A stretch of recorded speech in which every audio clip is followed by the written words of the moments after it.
మీరు చూస్తున్నారు YVN news. మా న్యూస్ మీకు నచ్చితే లైక్ చేయండి, షేర్ చేయండి, సబ్స్క్రైబ్ అవ్వడం మాత్రం మర్చిపోవద్దు. భారతదేశ చరిత్రలో లిఖించదగ్గ సువర్ణ అధ్యాయము బాబు జగజీవన్ రావు రాజకీయ ప్రయాణం. ఆయన స్వతంత్ర సమరయోధుడే కాకుండా భారత ప్రభుత్వంలో సుదీర్ఘకాలం మంత్రి పదవులు చేసిన వ్యక్తులు ఎవరు ఉన్నారంటే భారతదేశ చరిత్రలో ఒక బాబు జగజీవన్ రామే. అది ఒక ఆల్ టైమ్ రికార్డు. ఇప్పటి వరకు 30 సంవత్సరాలు సుమారుగా చేసిన కేంద్ర మంత్రిగా చేసిన వ్యక్తులు ఎవరూ లేరు. ఆయన ఒక్కడికే అది చెల్లింది. భారతదేశ చరిత్రలో ఇద్దరు దళిత ఉద్దండులు ఉన్నారు అంటే వాళ్ళిద్దరూ ఒకరు డాక్టర్ బిఆర్ అంబేద్కర్ గారు అయితే ఆయన రాజ్యాంగం రాసి మహోన్నతుడు అయితే ఈయన రాజకీయాల్లో సుదీర్ఘంగా ఉండి అనేక సంస్కరణలు తీసుకొచ్చి దళితుల కోసం చట్టసభల్లో అనేక పోరాటాలు చేసిన మహనీయుడు బాబు జగజీవన్ రావు గారు. ఈయన దేశానికి ప్రధాని అవ్వాలి కానీ మన బాబులు గారు చెప్పినట్టు తుడితో తప్పిపోయినా సరే ఆయన చరిత్ర లిఖించారు. 1971లో ఇండియా పాకిస్తాన్ యుద్ధంలో కూడా ఆయన రక్షణ మంత్రిగా ఉండి ఆనాడు ఆ విజయాన్ని ఆయన ఖాతాలో వేసుకున్నారు.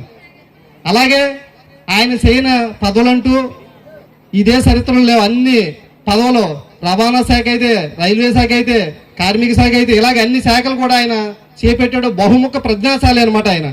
దీని అంతటికీ ముఖ్య కారణం చదువు.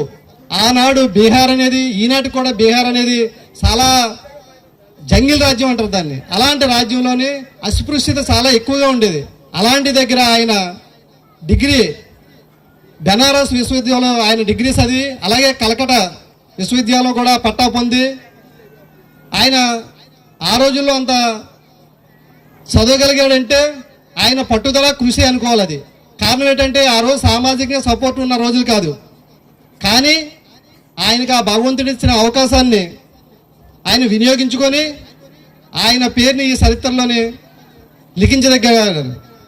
ఈరోజు చదువుకొని ఎంత అందమైన ఎక్కొచ్చాను. ఉదాహరణకి మన దళిత ముద్దుబిడ్డ, మన కాన్స్టిట్యున్సీ ఎమ్మెల్యే గారు, రాష్ట్ర హోమ్ మినిస్టర్ అయినటువంటి వంగలపూడి అనిత గారి నిదర్శనాన్ని మీకు తెలియజేస్తున్నాను. ఈవేళ ఆంధ్రప్రదేశ్ చరిత్రలో అత్యుత్తమమైన పదవి రాష్ట్ర ముఖ్యమంత్రి తర్వాత హోమ్ మినిస్టర్ చేయగలిగారంటే ఒక దళితులు. దానంతటికీ మూల కారణం చదివే నేను మీకు గంటాపదంగా చెప్పగలుగుతున్నాను. అందువల్ల మన బిడ్డలను చదివించుకుంటే కంపల్సరీ ఎవరో ఒకళ్ళగా ఆ స్థాయికి వెళ్తారని చెప్పేసి నేను ఈ సభావేదికగా చెప్పగలుగుతున్నాను. ముఖ్యంగా మన రాష్ట్ర ముఖ్యమంత్రి వారిని కూడా మీకు దళితులకు ఎన్నో పథకాలు తీసుకొచ్చారు. డప్పు కొట్టే కార్మికులకి ఆ రోజు పెన్షన్ ఇవ్వాలనే ఉద్దేశంతో చంద్రబాబు నాయుడు గారు మొట్టమొదటిసారిగా పెన్షన్ విధానం మీకు ప్రవేశపెట్టి మనందరికీ ఆర్థికంగా భరోసా ఇచ్చారు. అలాగే దేశం మొత్తం మీద ఎక్కడ కూడా జరగకపోయినా సరే వర్గీకరణ తీసుకొచ్చి, ముఖ్యంగా మీ సామాజిక వర్గం వెనకబడిపోయిందనే ఉద్దేశంతో వర్గీకరణ తీసుకొచ్చి మీ అందరికీ ఉద్యోగ అవకాశాలు, రాజకీయ అవకాశాలు కల్పించడం కూడా ఆ మహానుభావుడు చంద్రబాబు నాయుడు గారు ఆ రోజు ఈ రోజు కూడా మీకు ఇచ్చేసిందా. అది మనం ఎప్పుడూ మర్చిపోకూడదు. మన జాతికి కానీ మనకు కానీ ఏ వ్యక్తి అయినా సహాయం చేశారంటే వాళ్ళు ఎప్పుడు కూడా మన గుండెల్లోనే నిలుపుకోవాలని నేను కోరుకుంటున్నాను. అలాగే ఈరోజు అయితే సమయభావం వల్ల ఎన్నో మాట్లాడాలనుకుంటున్నాం కానీ టైం లేదు. కాబట్టి నాకు ఈ అవకాశం ఇచ్చిన పెద్దలకు ఒకసారి ధన్యవాదాలు తెలియజేసుకుంటూ సెలవు తీసుకుంటున్నాను.